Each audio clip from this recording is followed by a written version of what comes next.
한 주간 국내 자동차 소식을 리뷰하는 남자 오토트렌드입니다. 안녕하세요, 오토트렌드입니다. 오늘은 한 주를 시작하는 월요일이 시작이 되고 있습니다. 매주 월요일은요 바로 국내 자동차 소식과 관련된 이야기를 이렇게 전해드리고 있는데요. 오늘은 총 5개의 이야기고요. 그럼 바로 시작을 해보도록 하겠습니다. 일단 첫 번째 소식 바로 광주광역시 이야기입니다. 광주광역시가요 앞으로 무인 저속 특장차에 대한 자율주행 기술을 주도해 나갈 수 있게 있다고 합니다. 그래서 왜냐하면요 사실 지금 광주광역시가 이 무인 저속 특장차에 대한 자율주행 기술을 이제 시범 운행을 현재 지역에서 하고 있는데 지난 1월 왜냐하면 2019년 11월에 중소벤처기업부로부터 2차 특구로 지정된 광주광역시는요 현재 작년 1월부터 작년 1월부터 무인 저속 특장차 규제 자율 특구 사업으로 추진해오고 있다고 합니다. 그래서 무인 저속 특장차란 이제 노면 청소와 생활 폐기물 수거, 교통 정보 수집 등 공공 서비스를 위해 시속 5km 미만의 속도로 자율주행을 하는 특수 목적의 차량이라고 합니다. 현재 광주의 평동역 일원 우치공 일대에서 현재 수거차하고 수집차 등의 무인 특장차 실증 운행을 하고 있고 이를 통해서 이제 고도화 및 연계 기술 개발 환경에 조성하는데 일조할 것으로 예상이 되었다고 합니다. 그래서 이제 이날 지난 9일날 이제 성과 보고회를 또 추진을 했다고 합니다.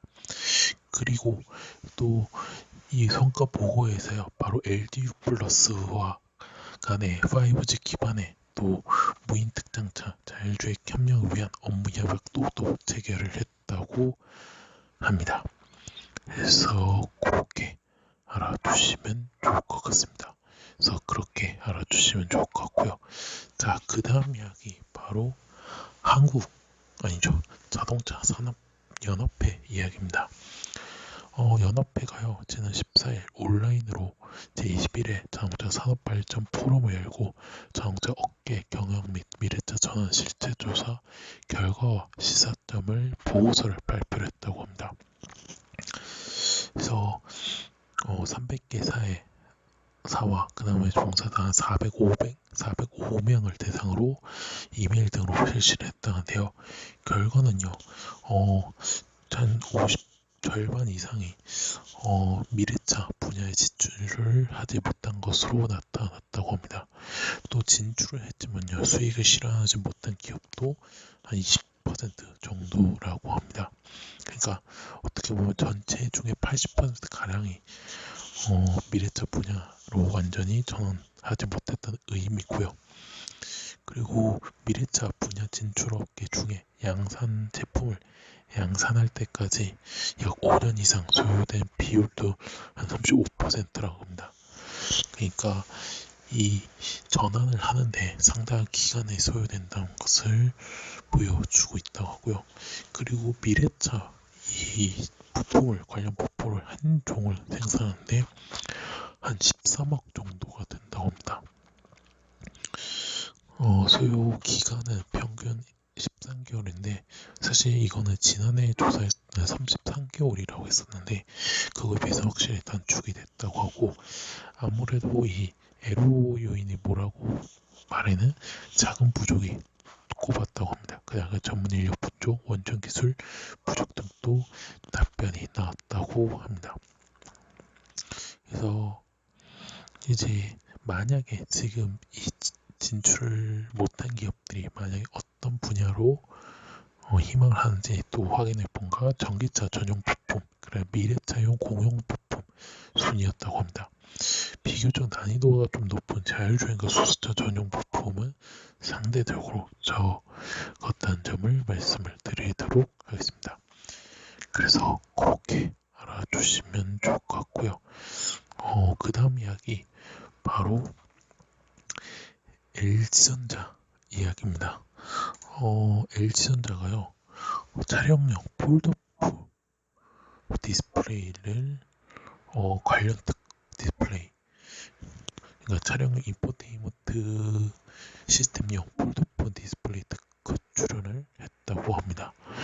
그러니까 이번에 출원한 이 디스플레이는요, 바깥으로 접히는 아웃폴딩 방식이 적용돼 운전자가 필요에 따라 디스플레이를 뒤쪽으로 접었다가 펼 수 있다고 합니다. 그래서 이게 지금 이 디스플레이가 롤러블티리와 롤러폰에서 파생된 기술을 적용해 디자인한 것으로 보이고 있다고 합니다. 그러나 패널의 크기나 사용 시나리오, 패널의 호환성 등은 아직 세부적인 게 나오지 않아서 파악하기는 어렵다는 제가 말씀을 드리고, 또 이것도 사용할 때는 조금 미지수라는 점을 말씀을 드리도록 하겠습니다. 하지만 LG전자가 지금 자동차 전장 관련 사업을 강화를 내고 속도를 내고 있어 가능성은 또 있다는 점을 말씀을 드리도록 하겠습니다. 그래서 그렇게 알아주시면 좋을 것 같습니다. 그래서 지금 LG전자가 이제 자동차, 미래차 관련 분야를 전장, 특히나 부품이나 전장 쪽으로 사업을 꾸준하게 지금 속도를 내고 있다는 점을 말씀을 드리도록 하겠습니다. 그래서 그렇게 알아주시면 좋을 것 같습니다. 그래서 그렇게 알아주시면 좋을 것 같고요. 그 다음 이야기 바로 현대차 그룹 이야기입니다.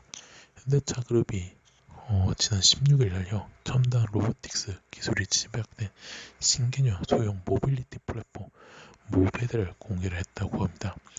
이 모베드는요, 납작한 직육면체 모양의 보디에 독립적인 기능성 바퀴 4개가 달려있어 길어진 도로나 요철에서도 바디를 수평으로 유지할 수 있다고 합니다. 그래서 또 휠베이스와 조향 가게 조절이 자유로워 좁고 복잡한 도시 환경에 최적화된 것이 특징이라고 합니다. 그래서 그렇고, 이제 나온 제원은요, 너비 60cm, 길이는 67cm고요, 높이는 33cm의 크기가 50g, 그리고 배터리 용량은 2kWh, 최고 속도 30km고요.